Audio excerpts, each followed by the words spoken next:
A lot of protective coatings can flake and peel because they're mechanically applied to the surface, and laser clad overlays are actually welded to the substrate and can become part of and move with the substrate component. They're tougher, they're more durable, they're harder, and a more rugged solution to the problem. When it comes to complex geometries, it's very hard to accurately produce a uniform surface overlay by any other method. Laser cladding maps the surface of the part exactly, and we are only putting beads where they need to be, which means we can achieve a very uniform surface finish and very uniform coating thickness over that treated area.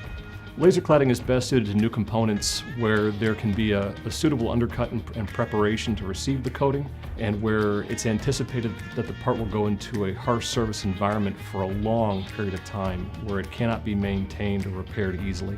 By using a laser clad overlay, we can have a high degree of confidence that that piece will go into service and perform well for years and years to come.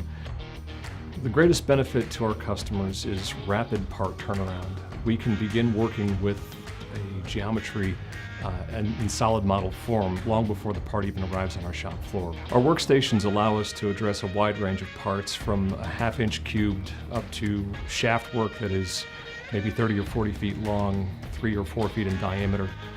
The beauty of the automated workstations that we have in the laser cell allows us to repeat the part precisely each time we do it, which means not only do we get to make each part of a very large run the same as each other, but we can also pick up an order that comes in every month and produce an exact copy of the part that we did before, and we can replicate the same work on multiple workstations.